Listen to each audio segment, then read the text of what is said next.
So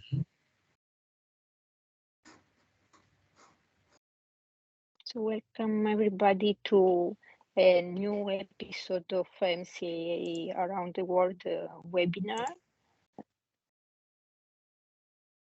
So you can see in the slides probably. So it's month on the second Friday. So I guess you are all familiar with this very successful series of webinars. And today in the next slide,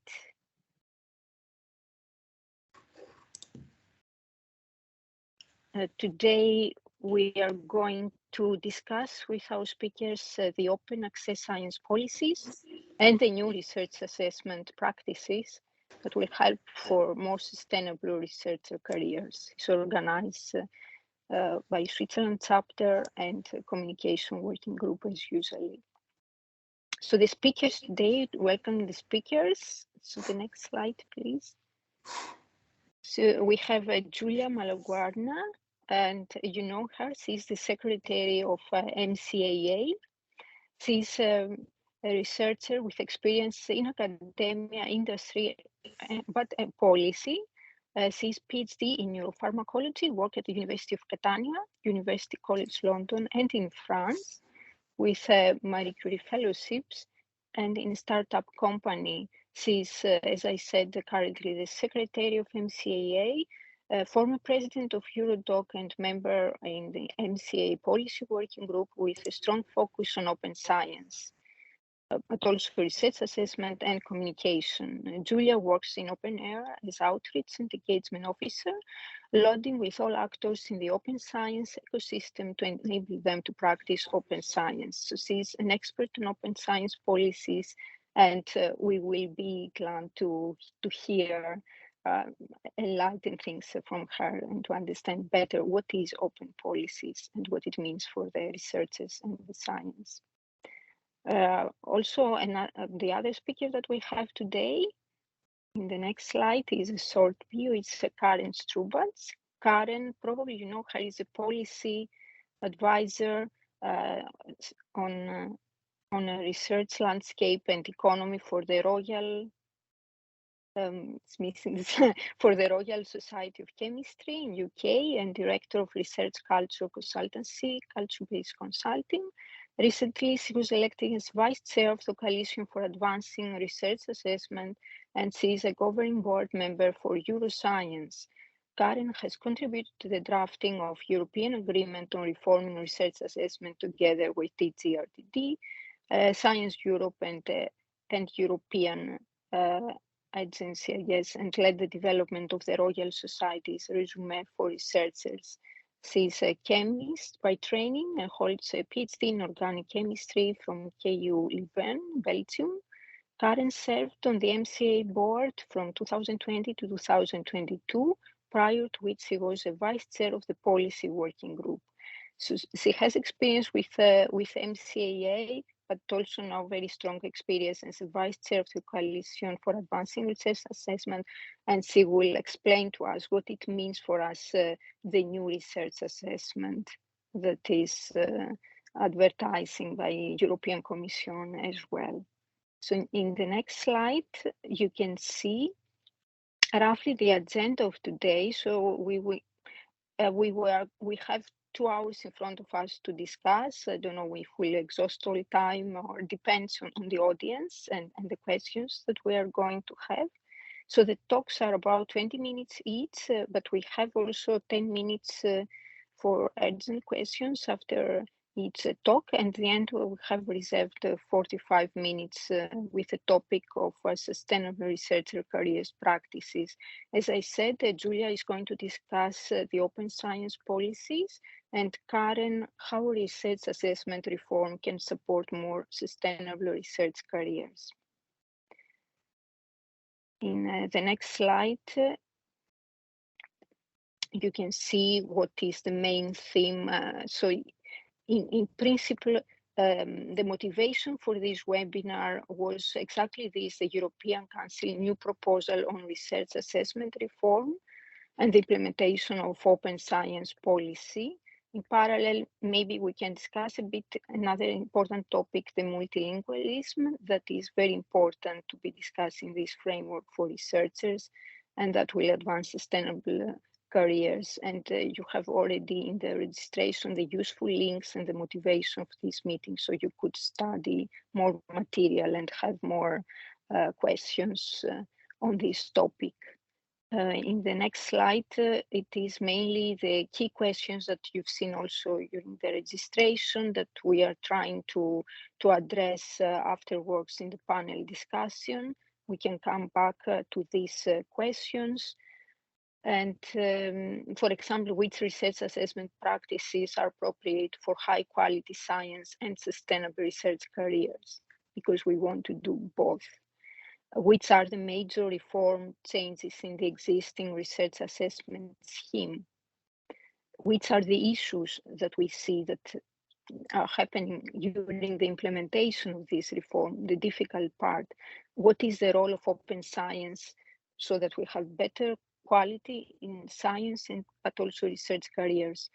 And last but not least, also the importance of multilingualism and the problems that exist, so that the purpose of wider communication of European research results will be possible and how this can be achieved.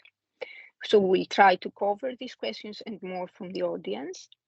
So in the next slide, I just have advertisement for our Switzerland chapter. You see, we have a lot of goals and associations with different working groups.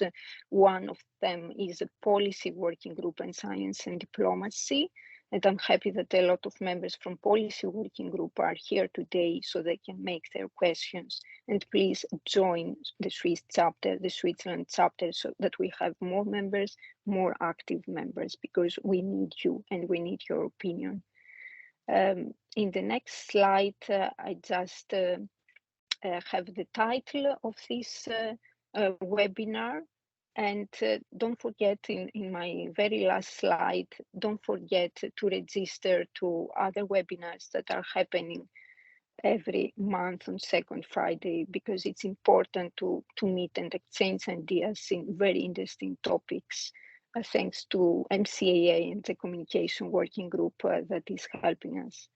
And today we have also with us Tony, that is a very active member of the Swiss chapter and is going to support you and your questions in chat. You can write them, and if you have any request, please write it there. Thank you. So we can start, I think, with Julia to introduce us in the open science policies. Some of the audience, the people, maybe they know, some not so much, so I hope they will learn more. And then we will continue. You can pass to Karen after you finish. Thank you. Okay. You can start. Can you see my screen? Yeah, very clear, nice. Okay. Okay, thanks for the introduction and for inviting me today.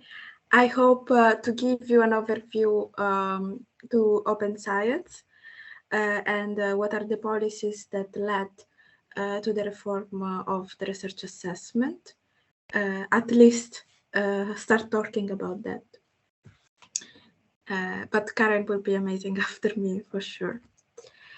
So I will speak about what is open science and the main overview in the policy system. What was the role of the Marie Curie Alumni Association in this landscape, and what are the current challenges and opportunities that we can discuss even later in the question and answer. So a lot of people have the wrong idea that open science is equal to open access to publication, while instead open science is a broad terminology which includes a lot of several systems. Let's say that for me, open science is more a movement, because it's a matter of different kind of activities that we are currently performing our research, but we don't do transparently or openly. So open science includes a different kind of activities, let's say. The open access to publication is for sure the one that is much more new from the researchers, but we have also open data, open reproducibility of the research, which includes several practices like the Open Lab notebooks, which now is more popular, open sources of several workflows and open science and other open science activities. It includes, of course, the definition of open science. We have open science evaluation, which includes now here in this slide we see open metrics and impacts. But now most of the people are starting speaking more on indicators instead of metrics. And the difference is that they give us an idea of the research that is performed, but the measurement of the performance can be like an issue, because what we want to do with open science is moving away from the publish and perish system and going more to collaboration. This is what the open science movement concept is more about. Of course, there are policies that are included in open science, which can be different, can be the way that we are tracking the research, but can be also how the research is involving the policymaker, and in particular using the data, for instance, for the climate change. Now what is more popular is that we are providing data and tools to visualize and to take decision at the policy level. And of course, we have several tools that are involved in open science that are including repositories, so like digital libraries, services, and open workflow tools. And I will go a little bit there too at the end of the presentation.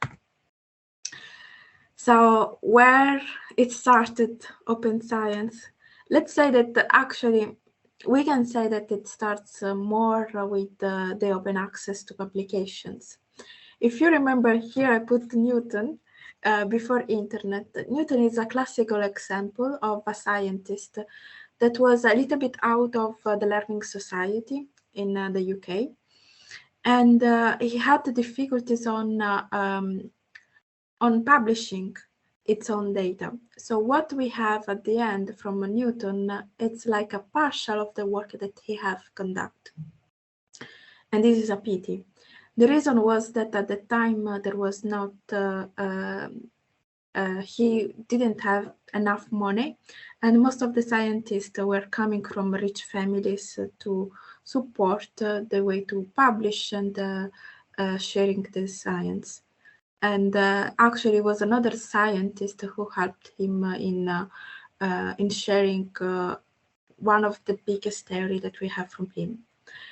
So there was a period in which the learning society were the place in which scientists can have discussion. What happened was that with internet, everything was trying to be digitalized and open up, and including more people in the discussion of the scientific results. So now what we are calling scholarly communication consists exactly in how we can share our work, our research work with our peers. And a revolution came with Paul Ginsberg when he created archives, which is the first repository, and it's called like a thematic repository because it was mostly at the beginning for physics and chemistry. Then there was the first proposition of the green route to open access. The green route is basically the archive of the research publication in a place, let's say in a digital library, that it's accessible to everyone, or at least from, for instance, for the people in an institute that are from the same institute. In what I'm putting here are just few of the dates that I consider more important in the open access to publication. So in 2018, the Coalition S was formed, was the first coalition of funders that have issued the Plan S. The Plan S is a principle of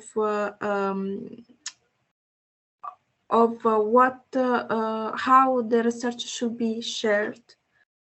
And more recently, open access was also under the discussion at the policy level, because we would like to reduce the efforts, the constraints that we have in a certain type of journals, and try to publish for free for the benefits of the society. So here I choose a video. So let me know if you can hear when I start. And this is basically what happened in 2 years ago with the UNESCO recommendation on open science. It was issued this amazing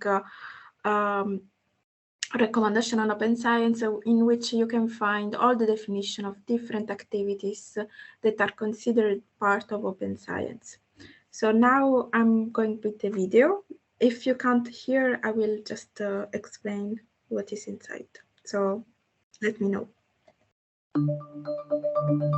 To address the complex challenges of the 21st century, we need better science.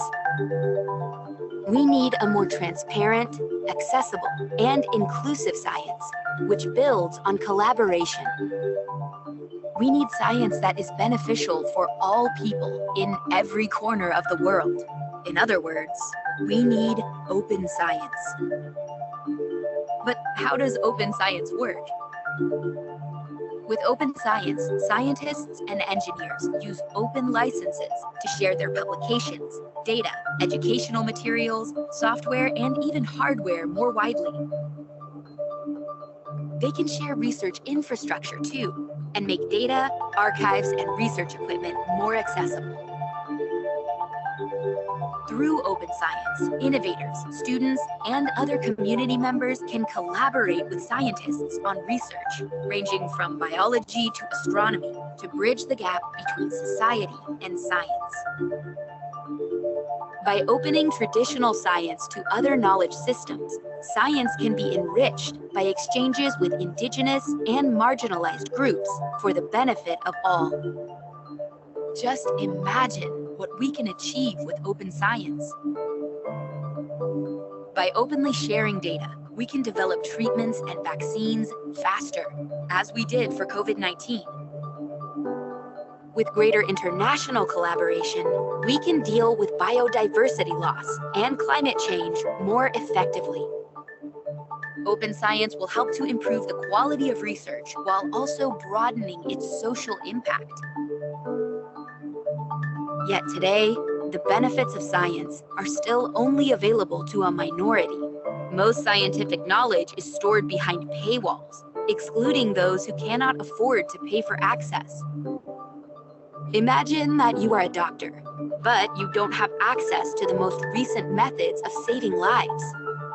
Or you have an idea that could revolutionize agriculture or renewable energy, but your university cannot afford to pay for the data you need to realize your project. We have to change the way science works so everyone can contribute to and benefit from it. The good news is that scientists and non-scientists from all over the world are stepping up to ensure a just transition to open science. Many have joined UNESCO in developing the first international recommendation on open science. Reflecting the views of a growing and vibrant global community, the UNESCO recommendation sets global standards for making open science a reality that leaves no one behind. Now it's your turn to support the movement and make sure that science is accessible to all with benefits for all. Okay, I hope you could hear everything well.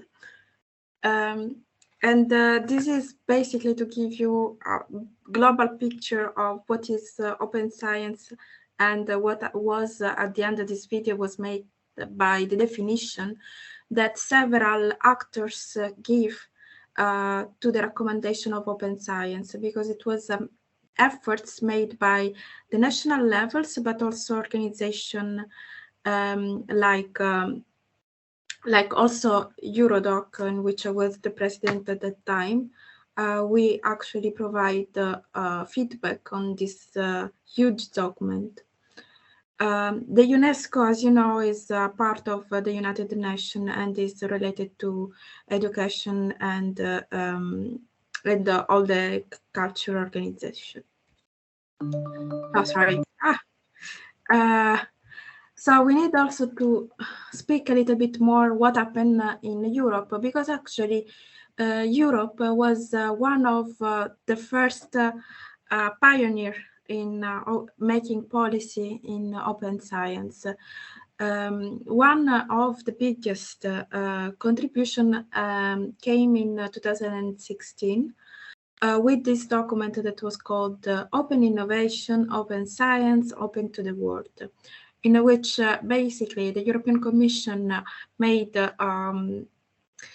commitment in facilitate the open science movement and to contribute to the digitalization of the research. Why do open science? I think that the video from the UNESCO was explanatory enough, but just to stress that we need to give open access to the research. And for us that are coming from the Marie Curie grant, we have this kind of obligation. And also because it increased the discoverability, we are increasing the impact of our research also in the society, in policymaking, and also the scientific level. We facilitate the reproducibility, it's hard this word, reproducibility of science. Sorry for my my accent is the end of the day, so it's hard.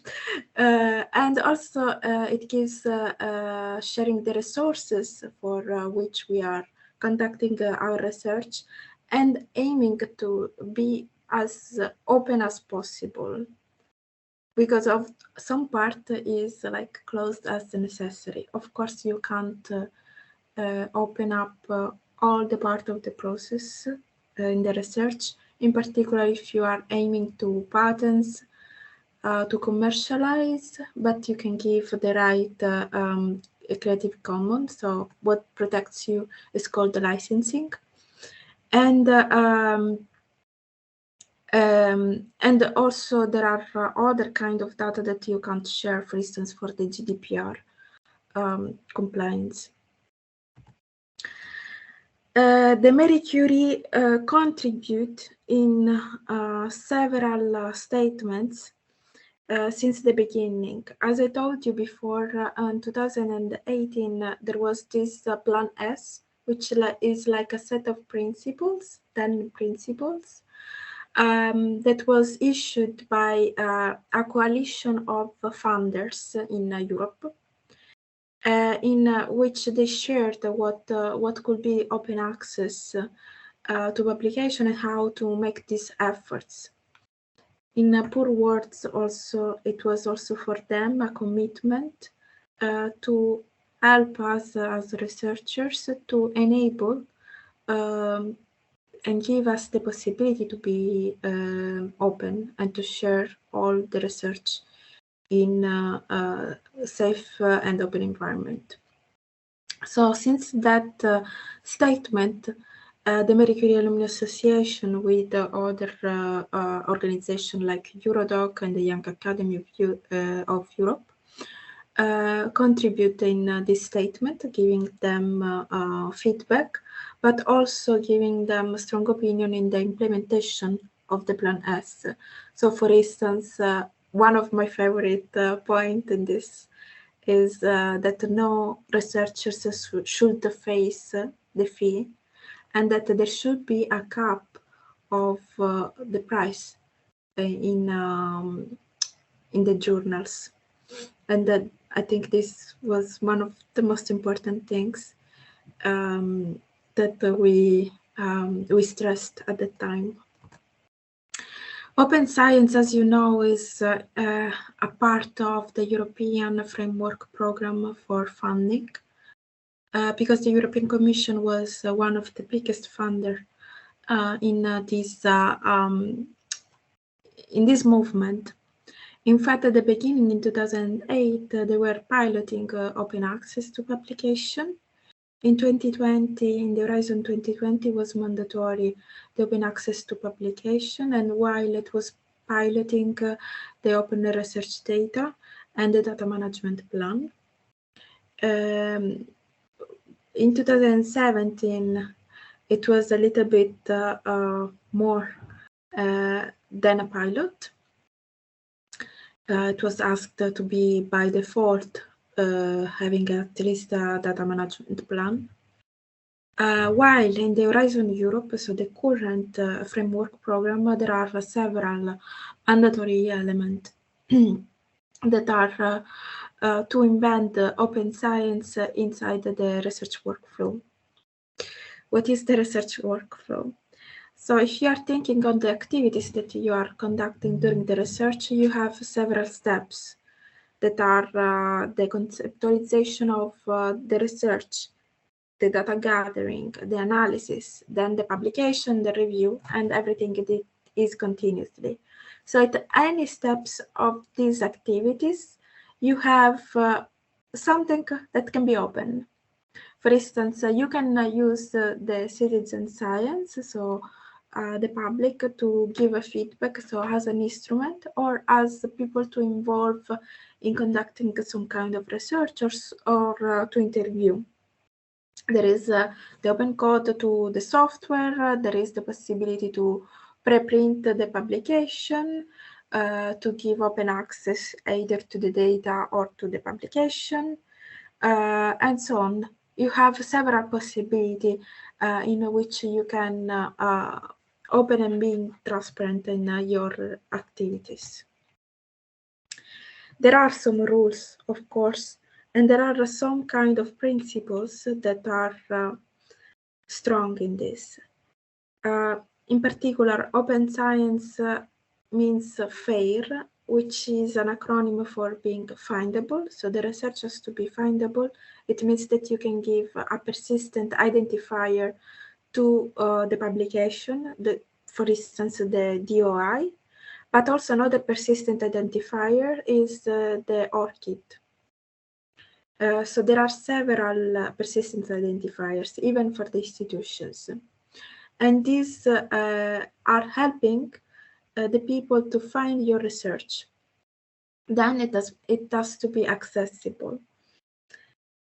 And this is like something new for the publishers in particular, is there where we can find more of difficulties. But the funders are helping in this discussion at the policy level. Then it has to be reusable. Interoperable first and then reusable. Interoperable means that what the description of the data that I am providing, this description is called the metadata. This can communicate in different kind of activities that I'm doing. An example of interoperability is when I write a data management plan that is machine actionable. It means that I'm using some kind of service that I can find in internet. I can speak about Argos another time, which is one of these tools that help you to make it the data management plan. You are actually describing the datasets that you are providing. This description is called metadata, and it will enrich what you are describing then at the end of the project with the publication.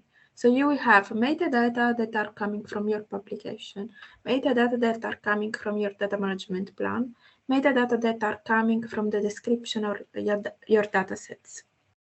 And this makes everything interoperable. So when I want to search something from your research activities, I have the whole picture. Like, it's not just the publication, which is the best way to tell a story, but there are other ways to tell a story about the research you have done, for instance, video, public engagement, and so on. The research has to be reusable, because why the open science movement start, it's because also we want to make it more reproducible. And the decreases in the reproducibility meant that maybe some researchers were seeking publication and quantitative results to make their career, and we don't know how much integrity we had in the past. So what Open Science is doing is also improving the reproducibility, or trying to make the research more responsible, let's say. The European Commission doesn't not give just policy. It means that we have, as researchers, to be aligned with it, but they also gave instruments, and these are coming from two ways. They gave us a platform for publishing for free, meaning that they are covering the cost by default, and this is called Open Research Europe platform, which is a platform in which you can publish different kind of research publication. So not only original manuscript or review, but you can also publish data, methods, code, and so on. And then you have a peer review system. So you can publish in preprint and then have the complete publication at the end. On the other side, the European Commission is working what is called the European Open Science Cloud, which is, let's say, a cloud service to provide a sort of, they call it also marketplace. So the IOSC marketplace is a place in which you can find the services, resources to be able to work in open science. Like, they give you the opportunity to have a memory storage system for big data sets, but also for the small data sets. For instance, there is Zenodo. And tools for processing the research and so on. For instance, OpenAIRE is part of the European Open Science Cloud, and here I'm showing you that in each part of the research, which can be planning, discovering and collect research, processing data, publishing, both publication in data, archiving, and assess of the research, you have a different kind of services. And all these services are contained in the IOSC, the European Open Science Cloud, but they also have, we also have our catalogs of services. And this is happening with several infrastructures that are service or service in this European Open Science Cloud. So the more recent policy agenda of the European research area has open science as the first action in the first priority area, which is deepening a truly functioning internal market for knowledge. So open science for them, it's like priority number one. we need to make it happen. We need that the European Open Science Cloud is useful for researchers.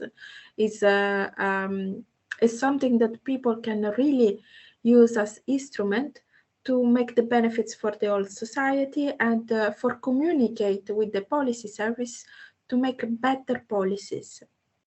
So here I'm listing, I've listed all the priorities in this area, and several are connected with open science. So for instance, the new European copyright and data legislative and regulatory framework, because not all the data can be shared. So we need to know which data we can provide and how. There is the efforts made in the research assessment, because if the research assessment is based on the current metric, we are just measuring quantitative indicators, but not exactly all the activities that the researchers are performing. So open science should be embedded in this system. Then here you see how much this kind of change can affect the gender equality, or in general the equality in the research area. How we are doing this for mobility and the research career, or deepening without excluding the academic freedom. How to build resilience research infrastructures that are helpful in case of crisis, or how to make it more digital. And overall, to have a positive environment in which all the stakeholders and all the contributors in the research area can be part and can really provide input. Here, I'm showing you some of the results of the Eurodoc survey that was conducted in 2020, in which we have asked several things about open science, and I'm showing you just the basic. So at that time, as you could see, not many people.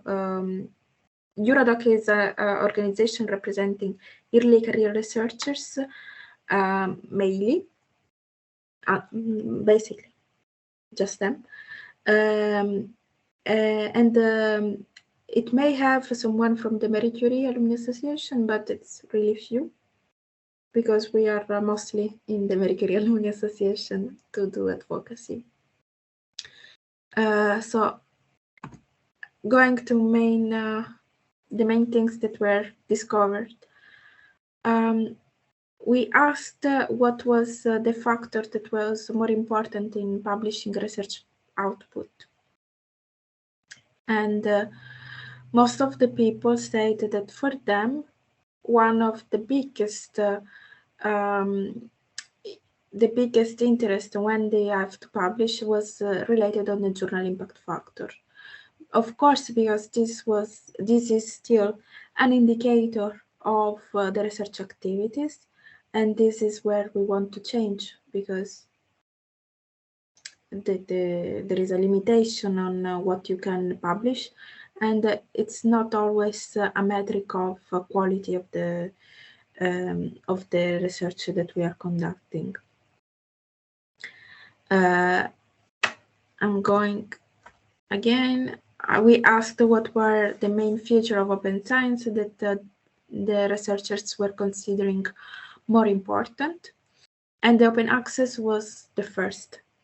Probably most of you already used the Shy app, and we know that this is not really legal, but what we want to do in this open science movement is make it everything legal.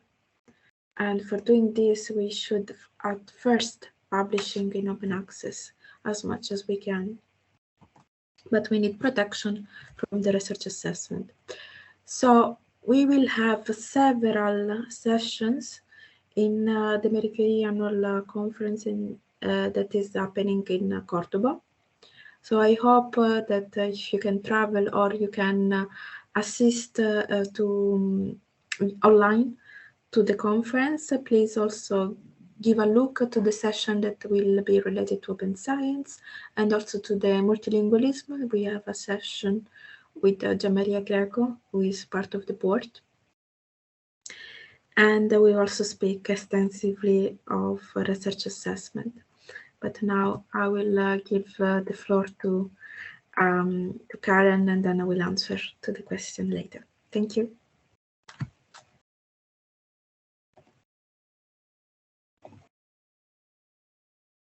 Thanks, Julia, for handing over so smoothly.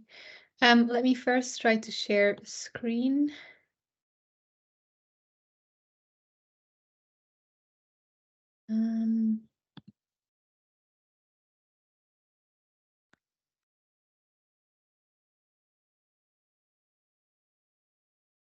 Can you see that? Yes. All right, perfect, thanks. So that was actually really a good introduction to some of the things I'll be talking about as well, because I will not set out all the European frameworks, but refer to them. So thanks, Julia, because that will be really useful. So I'll give more of a personal reflection on from my own background, and I'll talk a bit more about that. I think research assessment reform can support more sustainable researcher careers. So there's lots to say about research assessment, but I'll try to really just focus in on this specific question.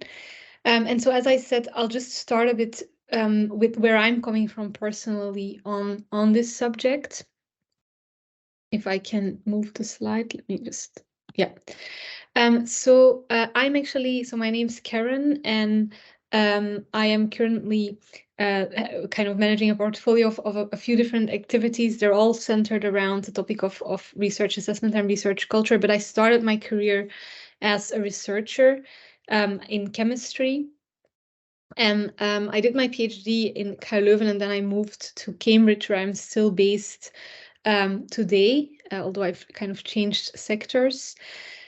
And so from there, I already was really involved as a student, as a PhD student, but also as a postdoc in thinking about the way researchers are being assessed, although obviously it was not part of my chemistry research, but more the kind of representation functions of students at the university. And it's after my postdoc that I started to really look at careers that were more in line with the policies that govern how the system of research works. So I moved around a bit in the UK, and I've worked at a few different organizations, including the Royal Society, which is the National Academy for Science in the UK, RAND Europe, which is a consultancy doing research, and I was in their team doing research on research, covering also topics like research assessments. And then now I am part-time at the Royal Society of Chemistry. The experience I want to talk a bit more about is the work that I did, and this was my first job more on the policy side at the Royal Society, because it's there actually that I started working on a program around research culture. And for those who are not very familiar with that terminology, the kind of the wording research culture was defined as part of that program as encompassing the behaviors, values, expectations, attitudes, and norms of our research communities, which then indeed influence researcher career paths. And that's where we'll find links with researcher careers later, and also determine the way in which that research is conducted and communicated. And just to give you a flavor of the kind of things we were looking at, under this umbrella, kind of this big topic of research culture, we covered topics such as inclusion and diversity, career development of researchers, but also research integrity and open science, the topics that Julia was already talking about. And we were really looking at issues in each of those different areas and trying to kind of think about all those things kind of more holistically. How do all those areas that really come down to how science is done, how we do science, how we behave, the choices we make, how does that all kind of hang together? And sorry, I'm having trouble moving my slides. And so just to, before I kind of go to what the conclusion of that program was, because that has really set out a lot of the rest of my career, First, I just wanted to pause a bit on why the Royal Society at the time was working on this topic of research culture. And then I'll come a bit to what the kind of conclusion of that was, like how could research culture be improved. So the why they're working on that as a society was that they had identified that there's a lot of negative consequences that are linked to poor research culture or to poor behaviors, to maybe poor values even sometimes. Some of those are listed here. So over-reliance on metrics, Julia already referred to that. Compromises on rigor and integrity, undervaluing of, for example, negative results and replication studies. Also lack of transparency around hiring and promotions, and that's one I'll come back to, because that obviously relates to assessment. And then also barriers to diversity and inclusion. And they also very clearly stated that this kind of negative consequences have also an impact on the quality of research. So they really wanted to counter some of those negative consequences by improving research culture, and then also with it improving research quality. And so coming now to kind of one of the big conclusions, this was a 2-year program, and one of the kind of big highlights of what came out as what's at the center of a lot of the issues in all of these related areas was that it's really a highly competitive environment, especially in academia, combined with very, very narrow definitions of success. And with that, we often mean the metrics that Julia already referred to, that those are really kind of the root causes. Those came out as the root causes of poor research culture. And so the conclusion of the program was that if we look at broadening the definitions of success, changing the way that assessment works, but also reducing the competition, that those are really the 2 central levers to improve research quality, and with it also research culture and careers. And of course, this links very much into the way careers work, the way we assess. So am I moving forward? So this is really, this statement, broadening the definitions of success in academia is central for improving research culture and researcher careers, has since really played an important role in all the work I do. So I'm coming very much from this perspective of changing research culture, but I also have really narrowed my focus over the last few years on research assessment, because it is such a central element of trying to affect change in a range of areas. And so it was really a privilege to, over the last year, be involved in the writing of an agreement on reforming research assessments, as that is that kind of central topic that I think is so important for improving research culture and with it also research quality. And it's actually through my involvement in the Marie Curie Alumni Association that I was able to take that opportunity. So I was actually initially representing the Marie Curie Alumni Association as a board member at the time in conversations, a stakeholder conversation that the Commission was hosting around research assessment. And it's through that engagement that they later approached me in my personal capacity to be part of this initiative. So just to give an example of how the Marie Curie Alumni Association has played a really important role in my career and in the opportunities that has created. So what is this agreement on reforming assessment? So it's really an agreement that set out commitments for organizations across and beyond Europe to start changing their assessment practices. And it really tries to push more towards qualitative assessment. And that could be peer review, but it could be other forms of more qualitative assessments, and moving away very firmly from the inappropriate uses of metrics, again, linking in also to what Julia already spoke about. So just to come to the specific commitments, so there's 4 core commitments that really support the goals that I just set out. So this is really the what we want to change. So 2 of those commitments are there to enable better recognition of the diverse practices and activities that maximize the quality of research. So this is really recognizing more different things and indeed broadening the definitions of what success means, and doing that also through qualitative assessment. And there's 2 commitments to enable a move away from the inappropriate uses of metrics. One of those is really kind of around metrics. The other one focuses more on the interlink with university rankings. Then there's also 6 supporting commitments in that agreement, and those speak more not to the what we want to do, but how we will do it. 3 of those commitments are there to pilot and enable the move towards new criteria, tools, and processes for research assessments, so to move towards that more qualitative form. And 3 are there to facilitate mutual learning, communicate progress, and also ensure that new approaches are evidence-informed so that research and researchers are involved in setting that out. Importantly, also, there's an agreed time frame for those who sign this agreement by when they commit to doing those things. And this is, I think, where we're going one step further than the other declaration that many will be aware of, the DORA, the San Francisco Declaration on Research Assessment. Of course, all this work is building on the momentum that the declaration created, but I do think we go a step further with putting a time scale on some of these changes. So, and after this agreement was drafted, this was the first step in a process facilitated by the European Commission. And the drafting was actually done by a group, the European Commission, together with Science Europe, the European University Association, and myself. But it was really a co-creation process where more than 350 organizations actually fed in some way or another. Some were 20 were part of a core group. And then there were also assembly meetings where we really received lots of feedback and comments. And it was really my job to work through those and ensure that we were taking all of those views into account in the final draft of the agreement.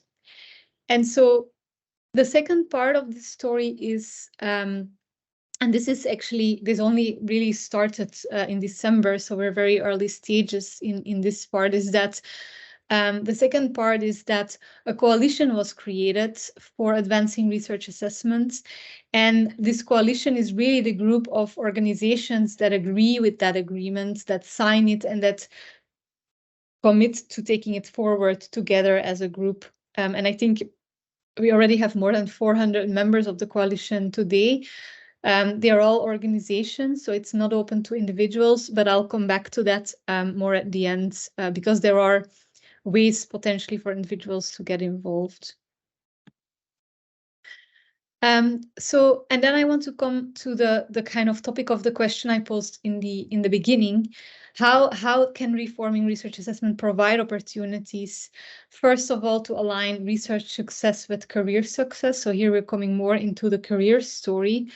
So this is really research that I want to just briefly talk about by Noémie Aubert-Bon. She's a very talented researcher working on research assessment. And this is actually a slide taken from a webinar, a WASPA webinar a while ago. I think she's published this data in a different form, but I really like this figure and I'm still using it.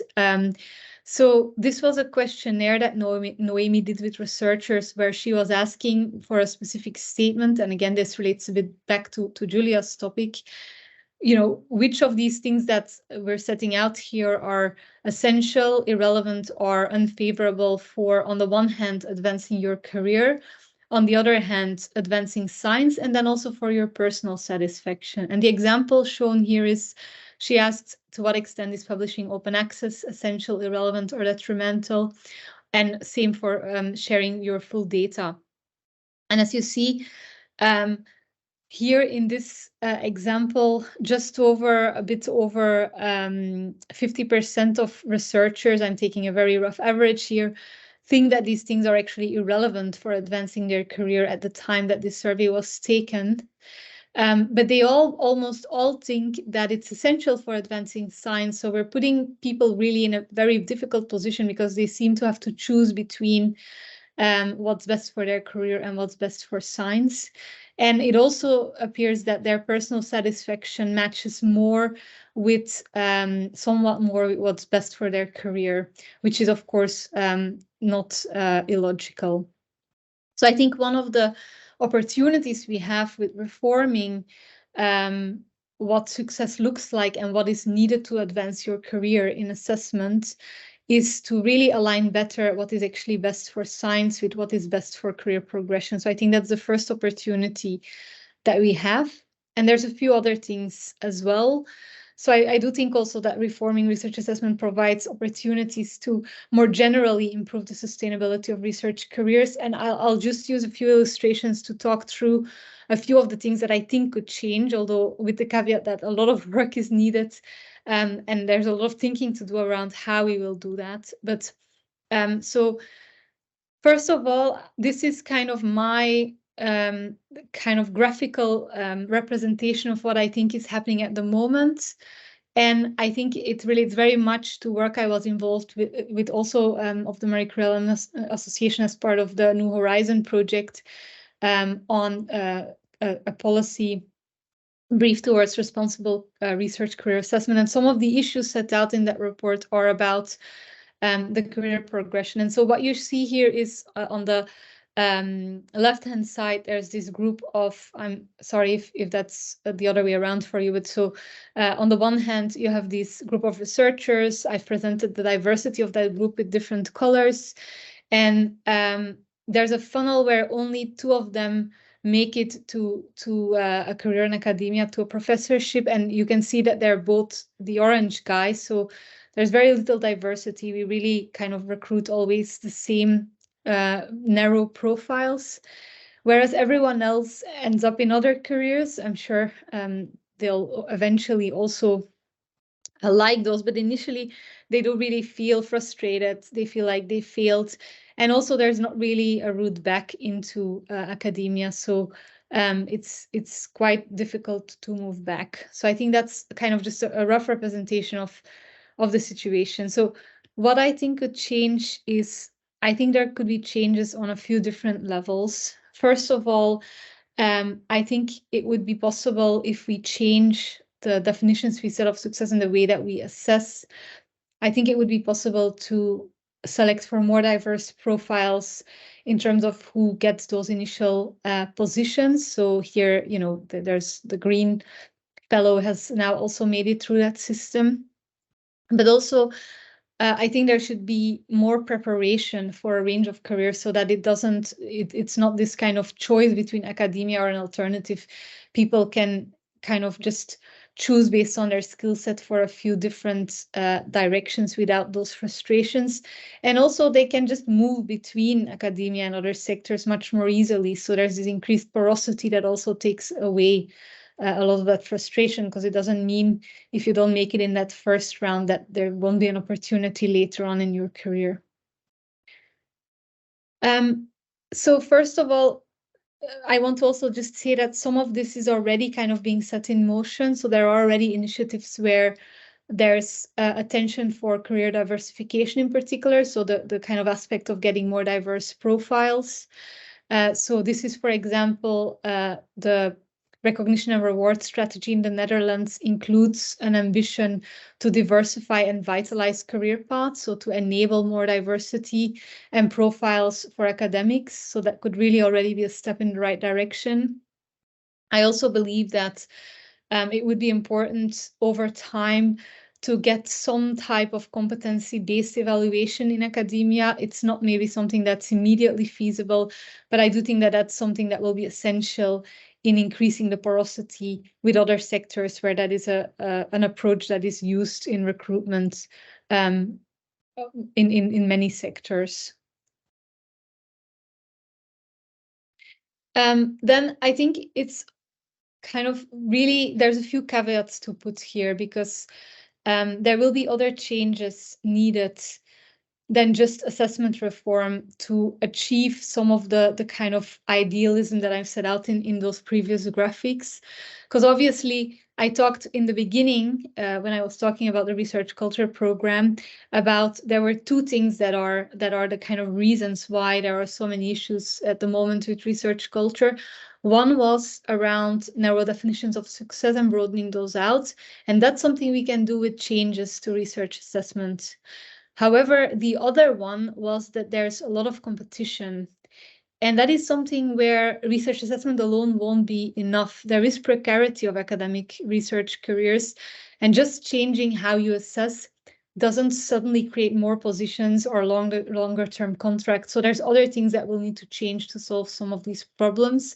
And research assessment alone is not the holy grail to solve all the issues. So that's important, I think, to remember. And then also, there will be challenges for those who are operating as early career researchers in this transition between research assessment practices. And it will be very important to ensure that we identify and mitigate any unintended consequences, and that, we're open to changing it kind of in an evolutive way. If we feel something's really not working or it's really affecting negatively a certain group of researchers, we need to be open to try something different. And then to just end this presentation, of course, all these opportunities that are there, I think now, with the momentum that's there for changing research assessments, this can only materialize really if all the stakeholders across the research landscape collaborate and move in a shared direction. And there's lots to say about the role of funders and universities and all the organizations that are part of the coalition that I'm now happy to be a vice chair of. But there's also things that individual researchers can do. So I've just pointed out a few here. I think, first of all, it's important to join the conversation at your own institution, so that there's also an understanding among more senior researchers that this is important to people. Also to share your insights and opinions. There's very now quite common that policy organizations or professional bodies or academies do surveys to understand researchers' needs and concerns. Do participate in those, because that's how we can really get your voice into those changes. One, and this is a really important one that everyone can contribute to, is also changing expectations. So one example that I really often give is, when you overhear conversations with researchers, when someone says to you, "Oh, I've published a paper," the first question that most people will ask is, "In which journal?" And of course, that is part of the culture we're trying to move away from. So if you can change that question to something else, can you ask about, what was the paper about? What do you think the impact will be? That will already make a huge difference. There's also some programs. For example, eLife has an Ambassador for Change program. I'm sure there's other examples. And then also, of course, you might at some point, even as a young researcher, become involved in some form of assessment of other people, or maybe peer review. Those are kind of also the stages to start to consider maybe broader criteria in your own practices. And then finally, you can raise awareness at your institution about the national and international initiatives that are out there. I'm mentioning COARA here, but also, of course, DORA is an important movement in that ecosystem. So I said I would briefly come back to involvement in the Coalition on Advancing Research Assessment. So the work of the coalition is envisioned via working groups, and those will be operating as communities of practice and offer spaces for collaboration and mutual learning. And as I said, these are open at the moment only for organizations, not so much for individuals. However, the rules of procedures for these foresee that individuals and experts can be nominated by the working groups. And the working groups will be encouraged to ensure that these individuals and experts include those people who will be assessed, including early career researchers. And networks such as Eurodoc, MCAA, and others will probably be the vehicles through which those groups could be recruited. So keep an eye out for opportunities on that in the future. And I'll stop there and I'll stop sharing so I can see everyone again. Thank you.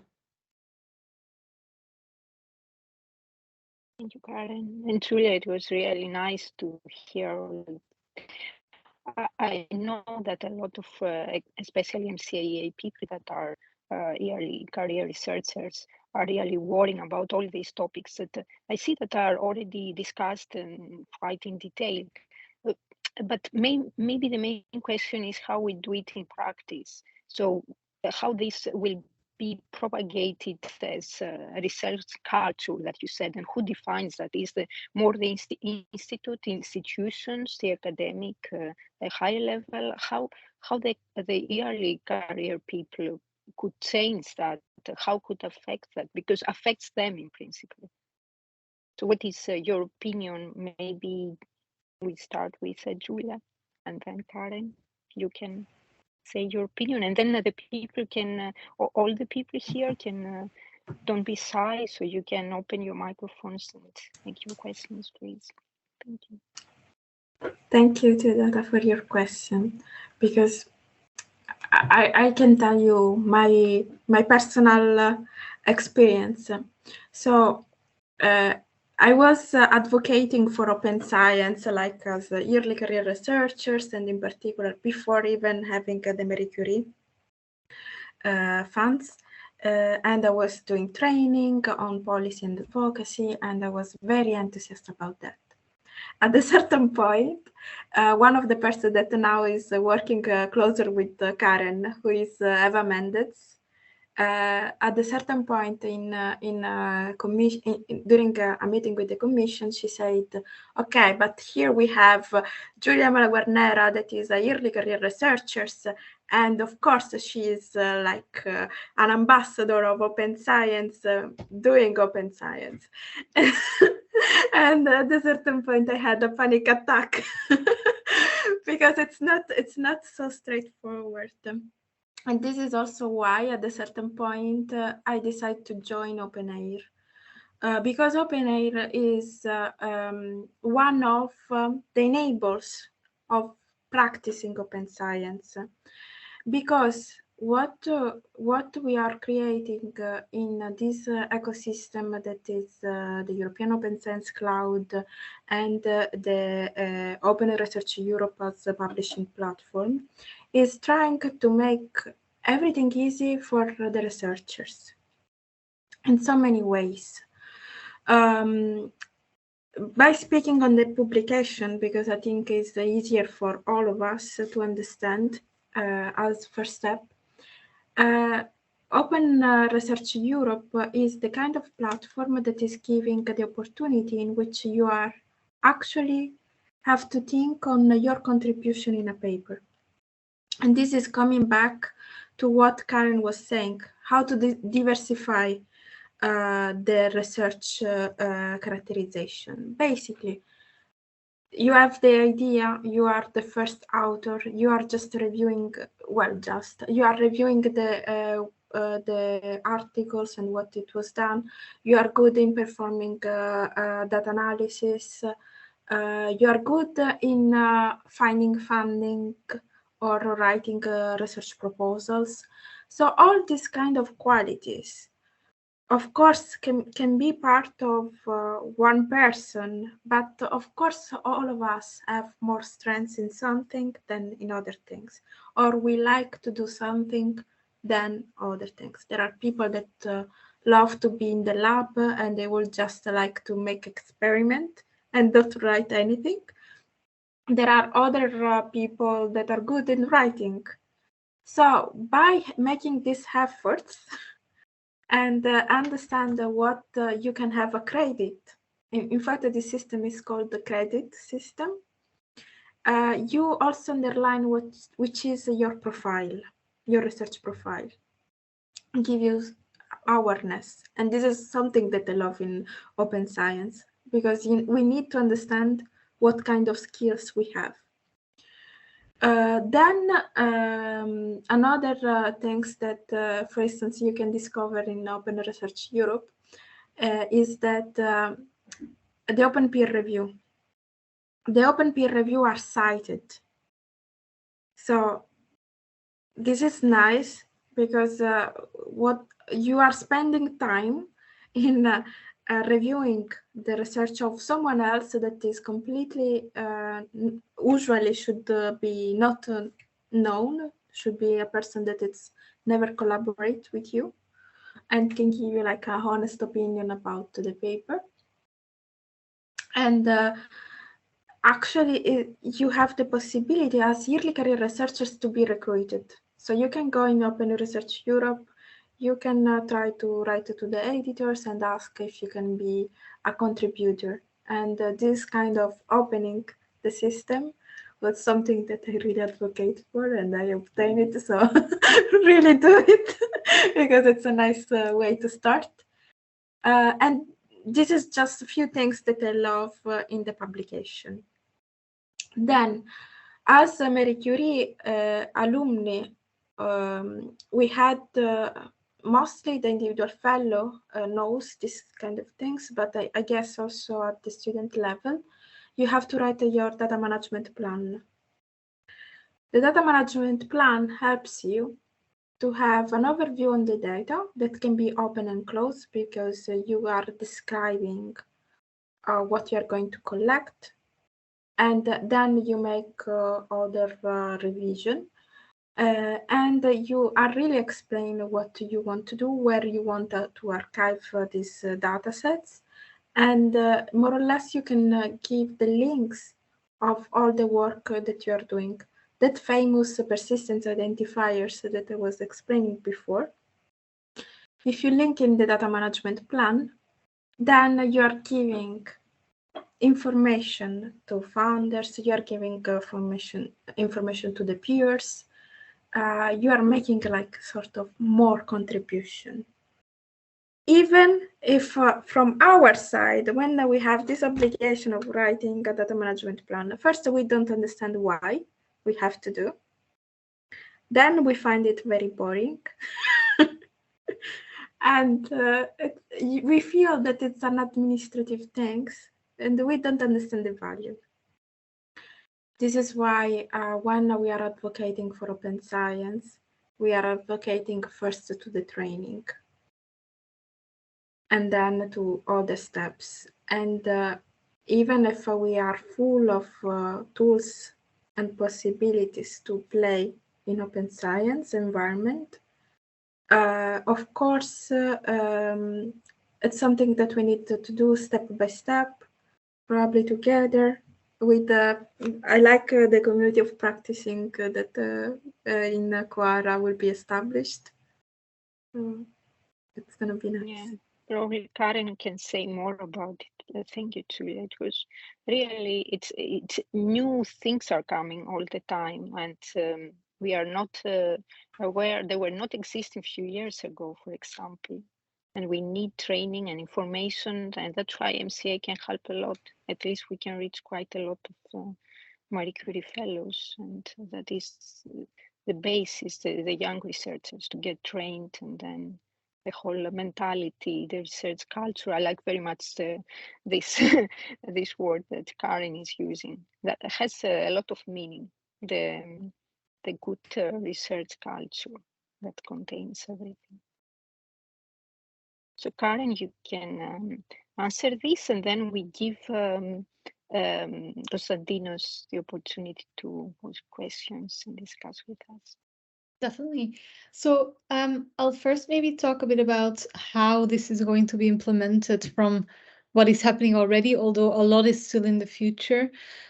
So initial changes, I already see a few levels of changes that are happening for maybe some of the countries that are really ahead on this topic.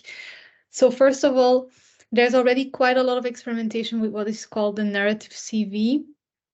So this is a different CV template where people are not asked to make lists of things, lists of publication, lists of, whatever conference talks, but they're really asked to talk about the kind of contributions they make. And the initial narrative CV that I actually developed for the Royal Society had 4 categories, but I think all organizations are like adapting them. But the initial categories were contributions to knowledge creation. So that was really what is your contribution to the research endeavor itself. Then there was one around contributions to your kind of immediate environment. So that could be your own research group, maybe that could be supervising junior researchers, but it could also providing certain types of support to your supervisor. So it could work in different directions, being part of a research team.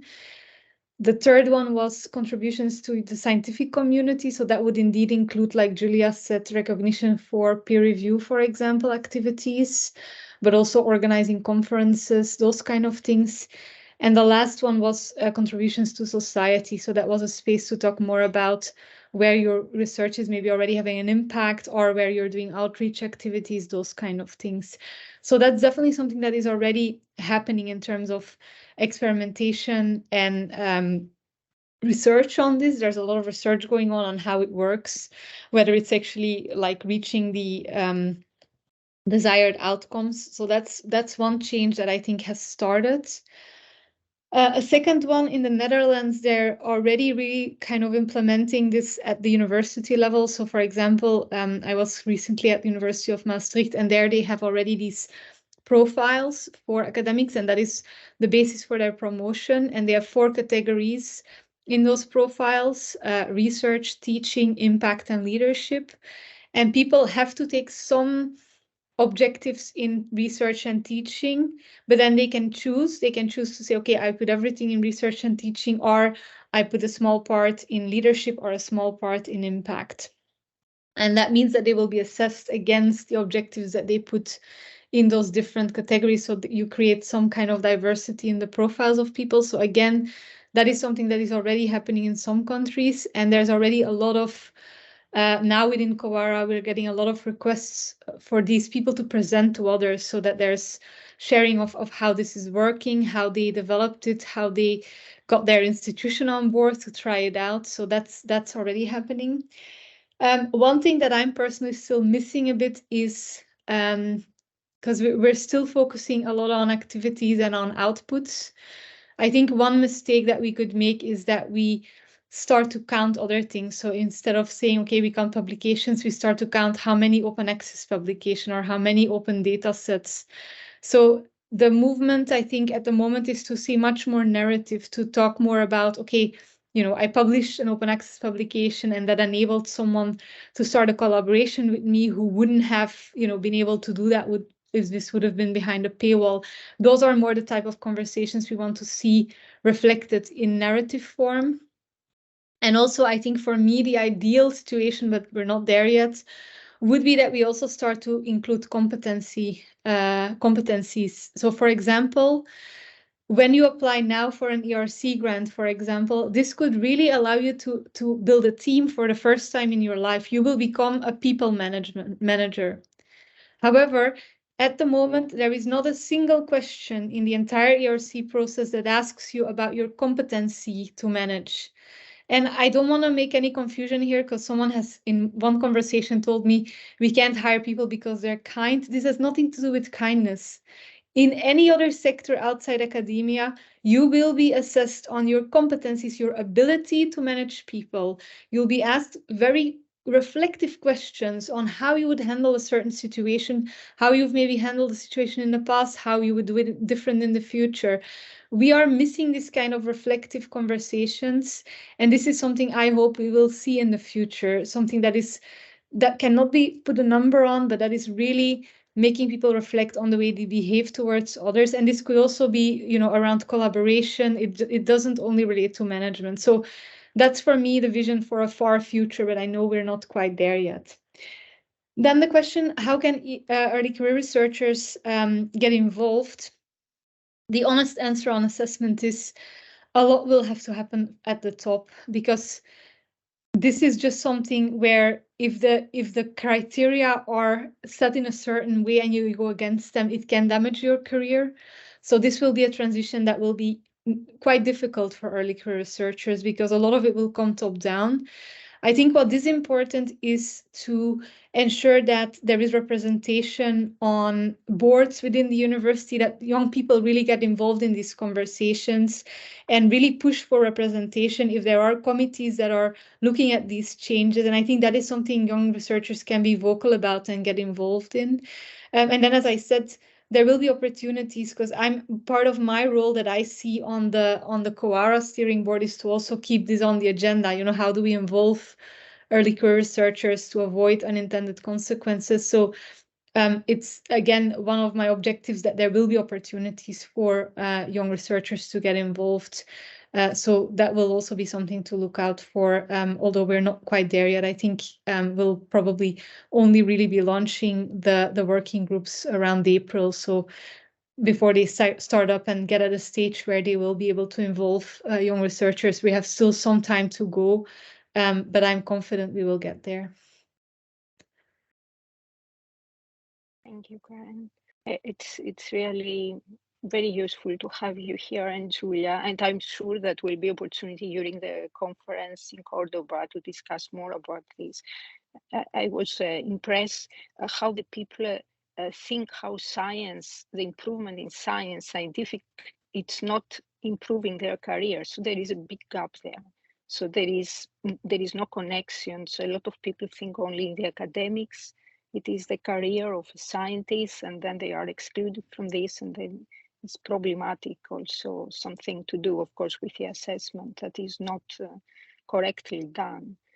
So that somebody can find good careers outside the academia. So that is important. But we should involve, maybe Tony can help me to, or Konstantinos can speak first. If you can open your microphone or your video, you can join, or you have problem. Yeah, can you hear me? Directly. See me? Yes, okay. Okay, perfect. Yes. Karen, Julia, thank you very much for this talk. It was very interesting. And I would like to ask you one question I had from the time that I started in open science and trying to understand all the aspects that we have, that is also connected to research assessment. It's about how the data and open access, open data, open source is used by not researchers. So the point is that we, the researchers, are producing data, information in the end, from public funds that later plainly can be used from private, corporate, and any companies or individuals, and may make money out of our own data and programs and whatever we open source or provide the information there. And what we get in the end, probably nothing. So I would like to discuss on that one.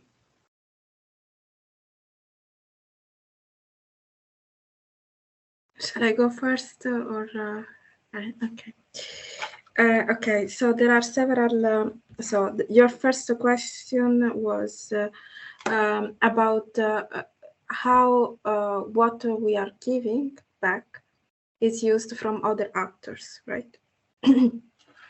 So we have several actors in the landscape of the research in general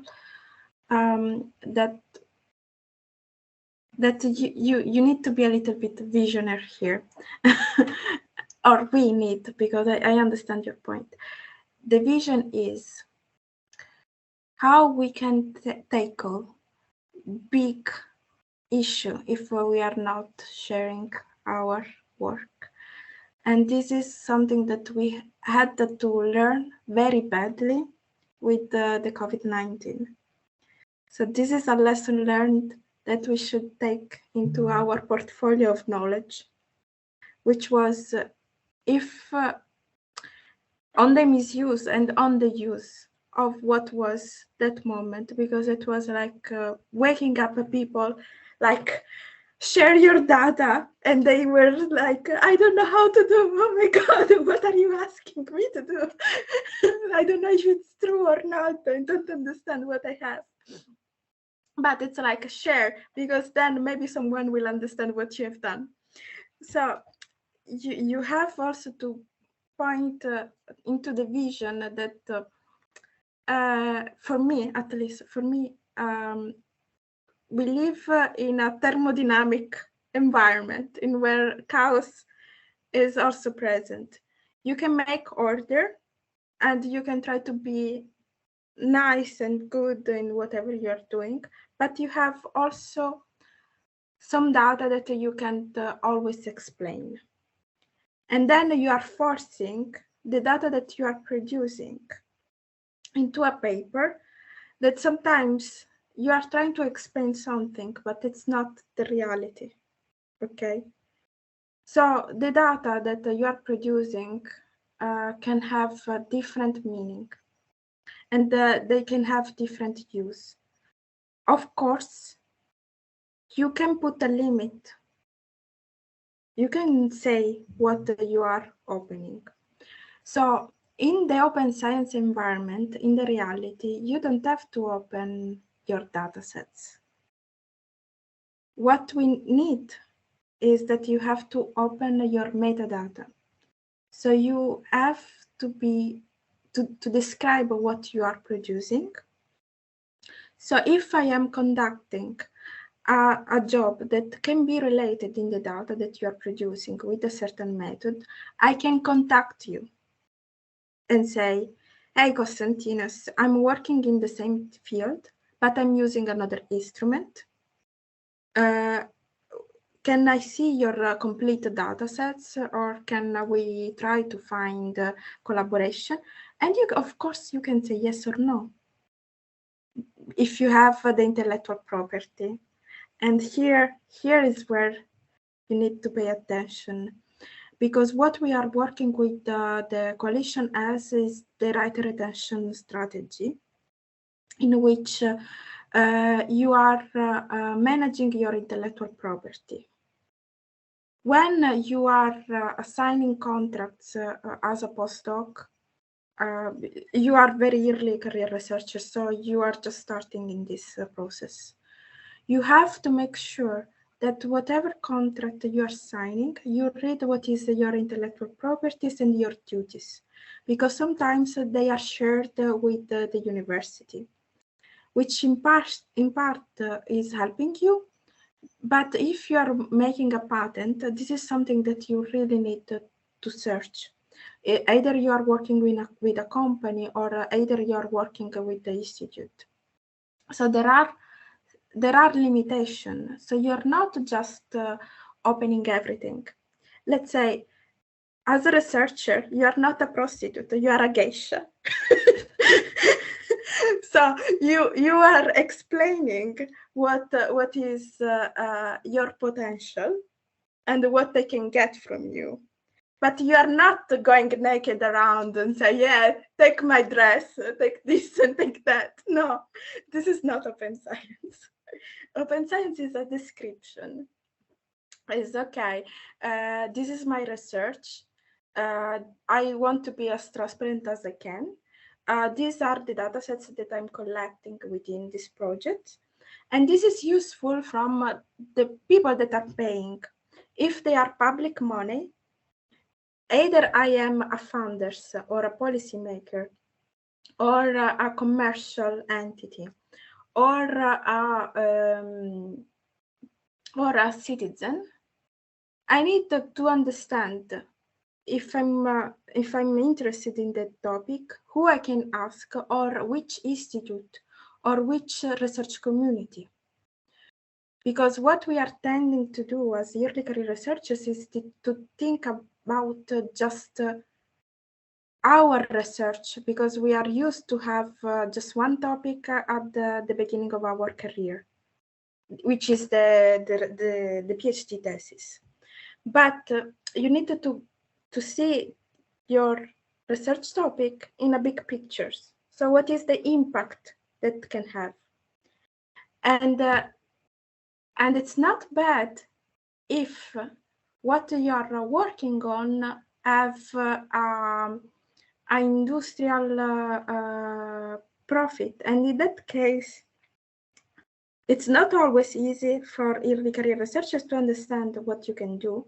But nowadays, the founders, the institutes are promoting your activity with the industry. It means collaboration again. It's not they are stealing my individual property rights with my work. They're actually, you can make collaboration in which also you can be part of the profits. But to be honest with you, it's hard to have big profits, at least at the beginning. I understand Okay, you because the I point, really like sorry, you. the point is not about the profits that one researcher will make. Anyway, if a researcher wants to make profits, he goes to the private sector and works there. So he doesn't go public. But the point is that we are producing research with public money that are being used from private sector without returning back the amount of money. So mainly we have this, let's say, flow of money from public to private, and then very little, some CEOs get all the money in the end. And about the data sets that we said and metadata, as far as I remember, especially in the ATNs, the funders ask MSCA, for example, ask to publish your data. And especially in my anyway, in bioinformatics, we have to publish the code and the data in proper journals in order to have our articles published. And especially if the journal is open access, such as F1000 research, we have to be transparent. And I'm all in on that. But who protects me from stealing my work and just using it inside under closed walls? It's the intellectual property rights and the licensing that you are giving to your work. So if you're writing, if you're writing what are the point, the licensing. I guess here there is also yes. If you sign the license, you can say it's not commercial, or they at least have to come to you. Yes, of course, there are the licenses, but how one researcher is going to go against a company?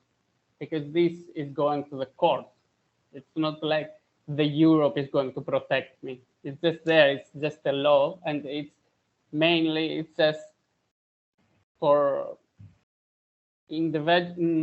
especially for code or some work on methods maybe, but the methods also could be patented.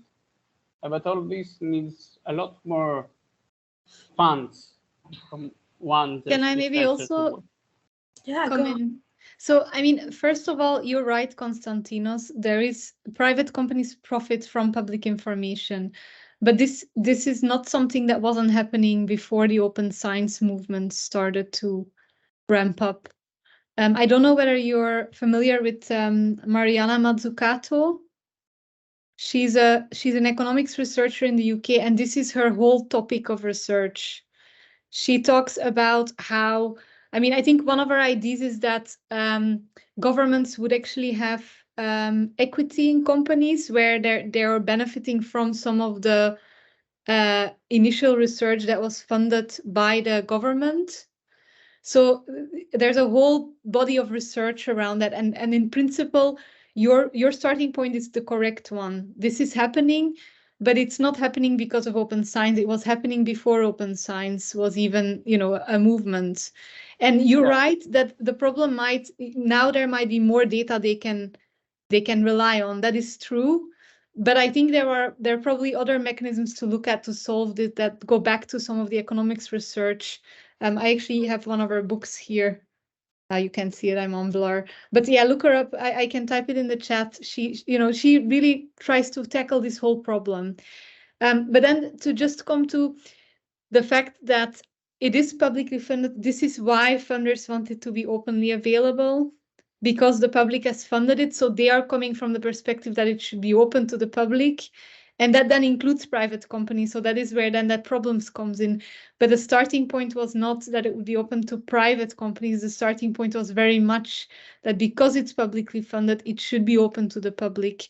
So I know it's a circular argument, and you solve one problem and create a new one.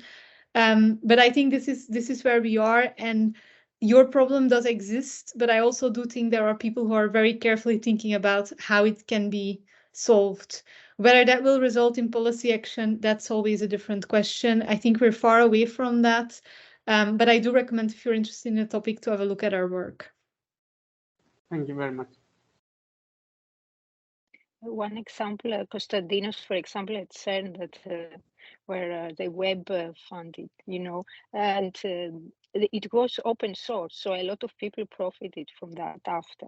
So then you advance society, civilization, so it's something bigger than yourself. So somehow should be a balance between opening and closing your own data, because you have to think in the long term. But I agree, it should be protection, especially the intellectual properties that Julia and Karen said. So it's like opening the internet, and then we try to put the rules and what is the code of conduct. And it's a new issues are opening, I'm sure, for the next years. Thank you, Konstantinos. So Paula L, I don't have her last name, can also Hello. speak. Hi, Paula. Hello. I want to do some questions to Karen. I could be doing questions forever. Feel free. I was going through, so I was checking what was going on with the COARA and with the coalition and with the document. So I have a similar profile. I'm a chemist by background, and I did my PhD, postdoc, and now I'm a career development officer in an institute in Portugal. And in Portugal, we are far or starting the process. So we were, me and the person in the research integrity officer that actually was in one of these groups when you guys were writing the document, were sending information to the board of directors during the process, but we never had much response about. So we were informing of that thing was moving, and suddenly with COARA signatures came, we sent an email and we only received the response, we signed. And I was kind of even entering panic because say, okay, now we sign, but I don't see actually any intention of or knowledge about what we are going to do now. So any advice so we are in Portugal, and one thing is for example, for moving the research assessment, our national funding body also signed, but still when they are opening the new calls, you still see that the requirements and the way of doing the assessment is still the same than before. Number of papers, for example, I always have that doubt with the Marie Curie's with the mobility. In theory, mobility is good. My experience with me and my husband, that we were actually moving a lot, is that actually is not beneficial at all if you have a lot of mobility when you actually want to get a position in a place. So, and now I see, so what we can do, I agree with you that these decisions have to come from the top of the institutions, because otherwise you cannot do, but what we can do from the bottom to start moving the things on the top, how we can convince them that this is worth it when actually the system still is not telling you that it's actually worth it to move this. So any advice where we can start? Yeah, definitely. I mean, so a few things. So first, on the fact that we're not going to see change overnight. I mean, this is something where I think Dora has already now, is it 10 years ago that it was published? This is, I started on this topic 10 years and I've hit a wall many times, but we're making small cracks, and that's what we're going to have to kind of go off. And I think Julia mentioned step by step. I think with research assessment, it's mini step by mini step. I think it's a slow process because there's a lot of resistance still to the change. But we have never had so much momentum either. So I think, it is going to be difficult, but there is a lot of momentum, and there's pressure now also from the European Commission, from a lot of the funders. So in terms of what's happening at the moment, there is, of course, there's been a very big change in the pace of what has been moving with COARA since the Constitutive Assembly.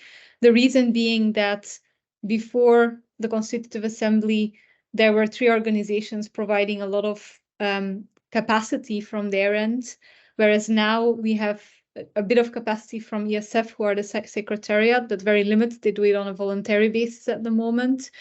So there's been a complete change in management. The steering board, I must say, has already done a lot of work. They're preparing a process for working groups to be created, and we're hoping to launch that in April. So a lot of work is going on in the background, but it will really, I think, reach the members around the spring. Because we didn't have anything set in place for how all of that would work. So we have to now develop a process for people to apply to be part of working groups. We're applying for funding from the Commission as well, ESF, a consortium of organizations. So there's really a bit of a pause in terms of just getting things moving for the next phase. So that will take a bit of time. The thing that everyone can do is, once those working group calls are launched and the other ways in which to engage with the coalition, to ensure that those institutions who have signed will do that. In terms of the timescales for change, it's also important to remember what the timescales are that are set out in the agreement. There are 2 timescales set out in the agreement. The first one is a year after signing to have a plan for how you will approach making changes. So that means there is no expectation on any institution, funder, organization that they will have already fully implemented any change. There's an expectation that they will have thought about how they will resource it, how they will provide training to assessors, to those who will be assessed, to everyone involved in the assessment process. So the first ask is for those organizations who are involved to make a plan. And that's also something where we're trying to think about a template, because I think organizations will ask what the expectation is on that. So that means that after the first year, what we hope to get is a plan of action with kind of concrete milestones of the different institutions. And then the second milestone is after 5 years. And then we're asking to have completed at least one cycle of reviewing the assessment processes within the organizations and changing them and testing that out. So that's a 5-year horizon. So these are the timescales we're working on. And that indeed means that it feels like, there was so much momentum and now not much is happening, because all those things now have to be prepared. And that's, of course, relying all on volunteers. I think in the meantime, what could already be important is to look through the commitments and engage with an organization on how those are being put in motion, because that plan will need to be delivered within a year from signing. That's something that could already be focused on. Where are the resources? Who will be involved in this? I think those are the important steps that institutions already can take independently of the coalition moving as a whole, because it will be bringing all that together that will be partly the function of the coalition.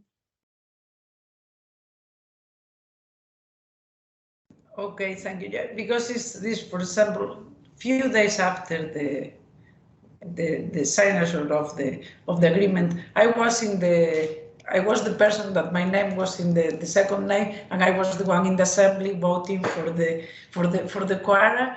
But for me, it was kind of very disappointed, because we were just in the process the first days, and our director has a talk, and we just received the feedback from the national funding office, and what they were telling that the institute was doing great. They also signed the agreement saying the institution is doing great, but has to improve the impact factor of their publications.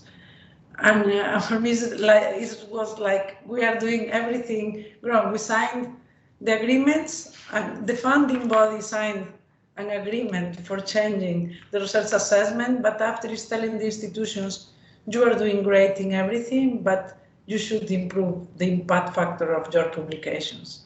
Did anyone write back on that, Paula? I'm not sure, because it's this.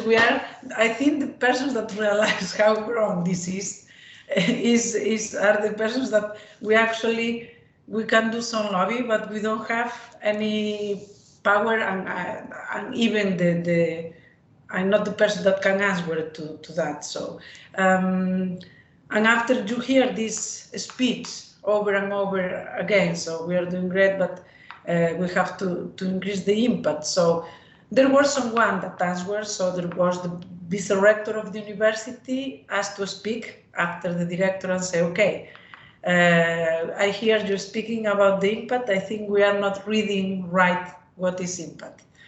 So, but I think part of it is calling that out. You know, I know Dora, they started to really call out institutions. So there were tweets about, I think, an institution that had signed Dora that asked about the impact factor in a job advert.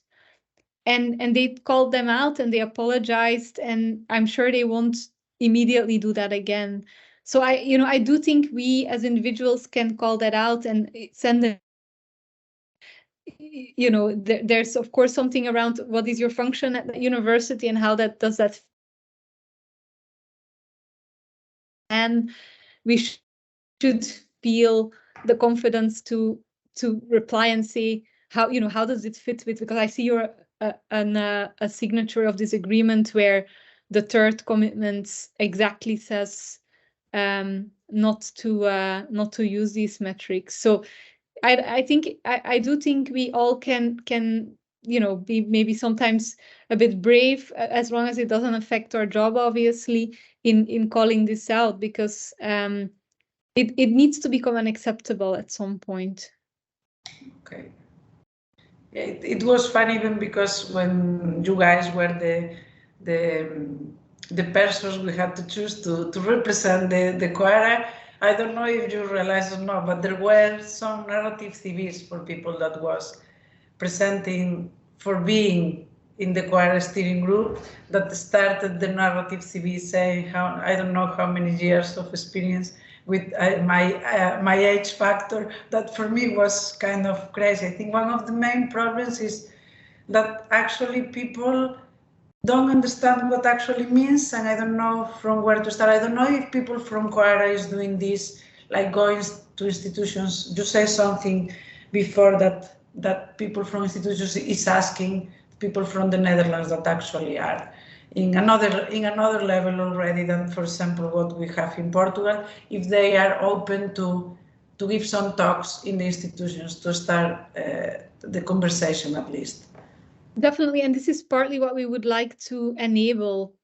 So Coara is really there for mutual learning. So one of the offers that we already have received, but we of course again need to put that into practice, is from Kim Heupen. She's the coordinator of the program in the Netherlands. She's already said, you know, if there's others that are interested in setting out kind of a national program or a national strategy, I'd be happy to offer some hours to talk at other institutions, or so all those things, those will be part of the activities. Okay. This is what we envision, but we are asking everyone to have a bit of patience because we're still finding our feet as a new steering board. But I can guarantee you there's a lot of work happening behind the scenes, and I'm spending several hours a week still on getting everything moving, as are all the other steering board members. Okay, thank you. I think Julia also wants to come in on this one. Yes, please, Julia, feel free to have open your microphone. Thank you. No, I think it's amazing that you're sharing these thoughts, Paula, because actually this is not the first time that this is happening. We have experience about this kind of situation that happen even, for instance, in the people that, like the institutes that have promoted one of these big manifesto in the research assessment. Then at the end, they were looking at the impact factor. And this is something that we know at many levels.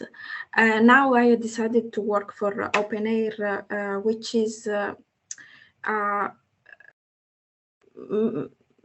it's an organization made of infrastructures from from country in Europe. Infrastructures are like research centers, universities, libraries, but also we have funders in our organization. So it's like very, very different environment. and they have constituted in 10 years the National Open Access Desk to help people in the country to move and to create open science policy at the institute level. So there are organizations like OpenAIR, but not only. There are other no-profit organizations that have been pioneer open science activities and policies. Now, on top of this, as Karen is one of the representatives, we have researchers on research, which is like, for me, at least, is a new topic, but apparently it's not that new.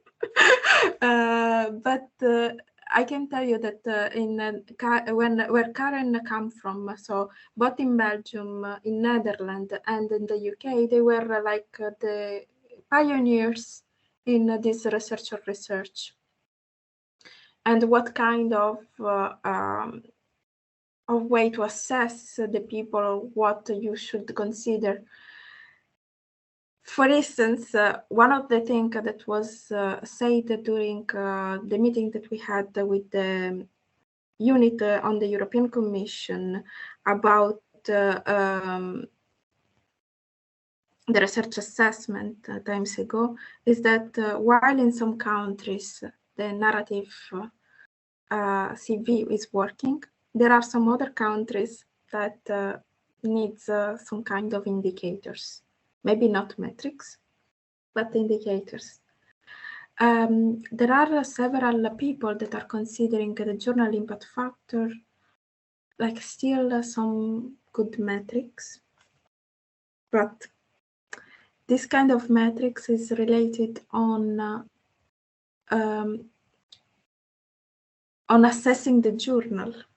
So the bibliometric metric was wrongly put on top of the assessment of the researchers. When we are considering an institute, there are other parameters that we should consider, like the digitalization of the university, like the instruments, like how they are managing the funds for making collaboration, or how they are collaborating in the big environment. And of course, also the impact. Well, the impact has a strange definition. When people are hearing impact, they think of journal impact, or they don't think that we have the societal, the economic, and what's the other one? Policy making. There are several kind of impact. Nowadays, what we are moving is the Sustainable Development Goals indicators, which is like something new. But again, there are several researchers that are working on this.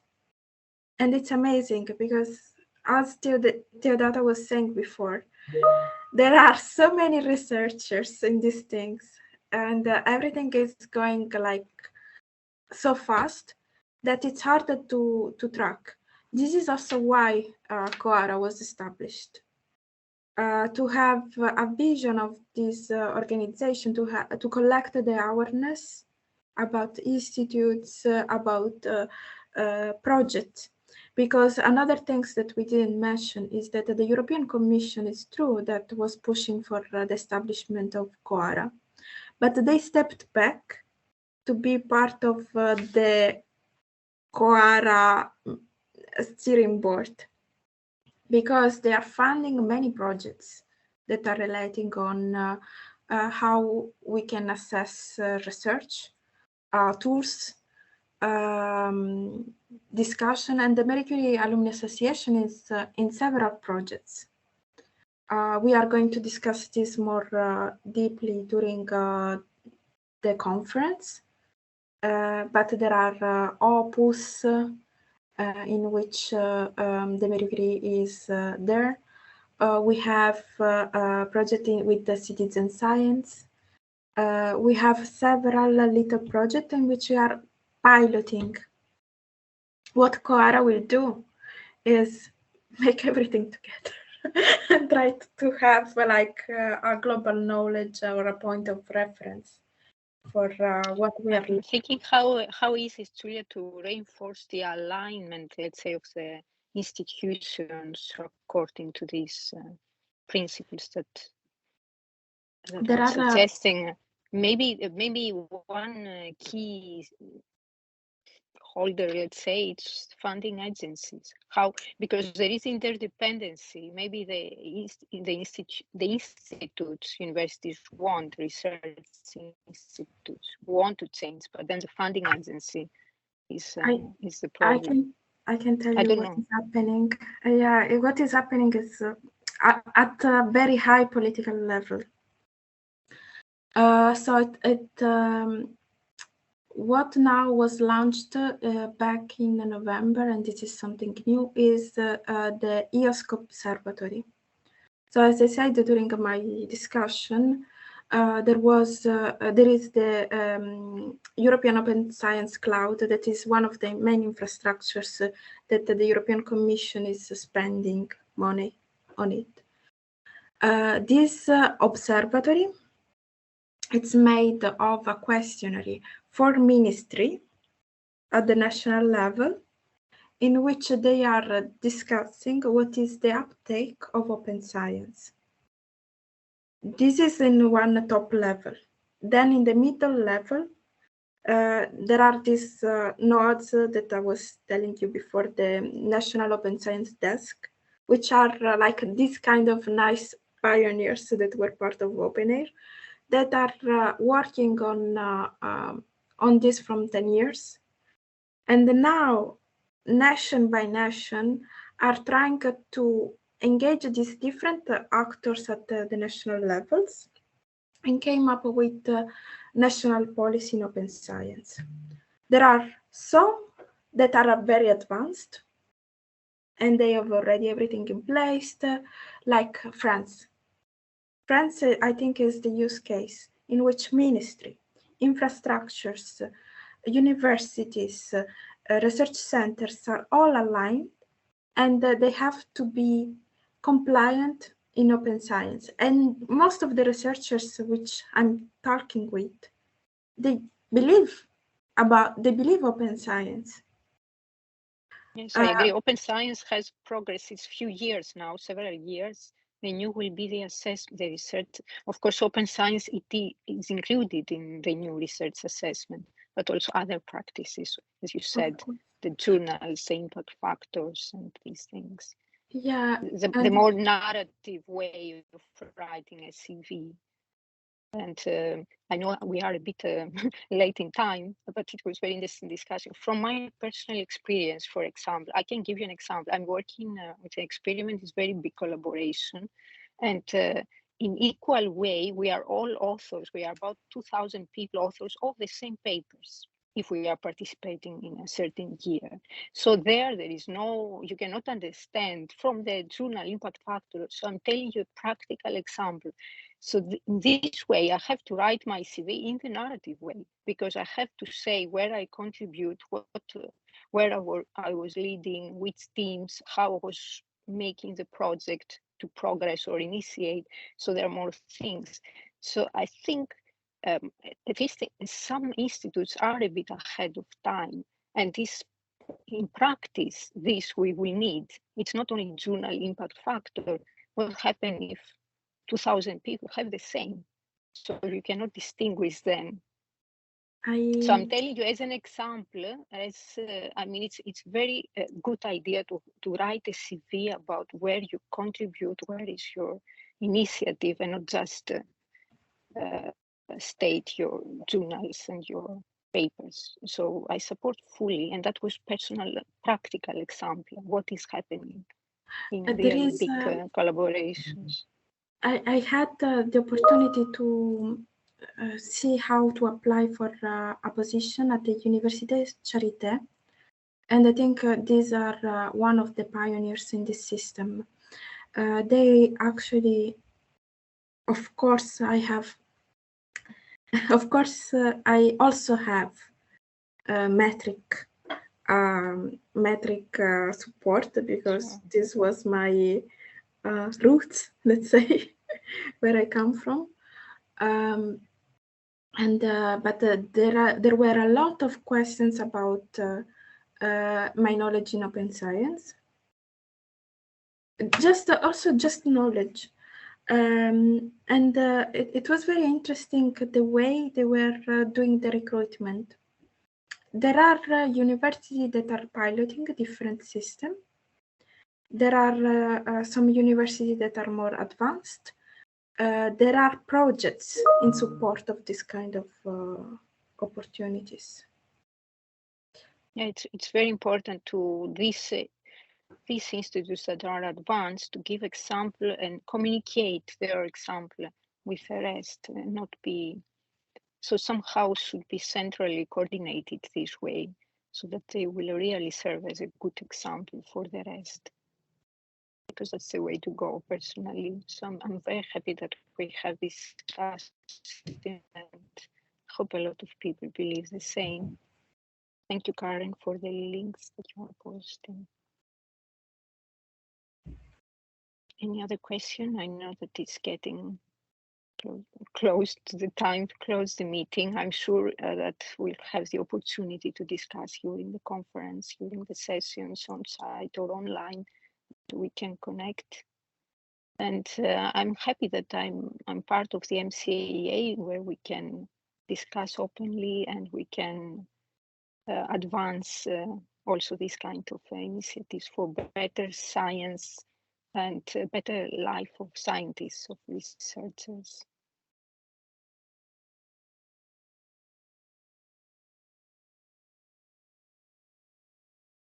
I don't know, any last minute question before we close?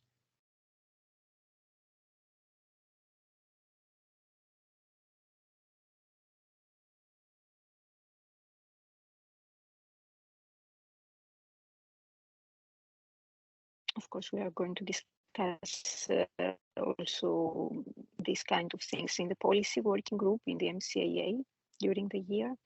So please, Karen, since also you were in MCAA, you are free to contact us, and Julia, we are going to continue on this path.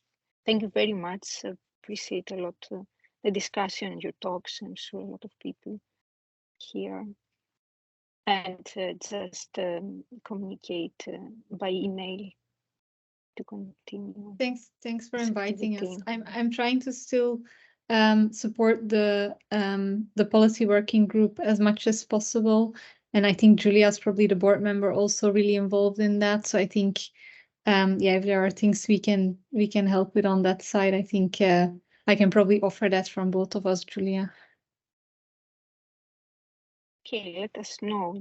So the policy working group, Konstantinos is really involved in these activities, so you are going to hear from you. Thank you very much for supporting this kind of webinars. And this time was the turn of the Switzerland chapter. I hope to see you all soon in some other opportunity. Have a nice I hope to see many of you everybody. at Cordoba. Definitely. Bye. Bye. Thank you. Thank you. Thanks. Bye. Thank you. Bye. Have a nice weekend. You too.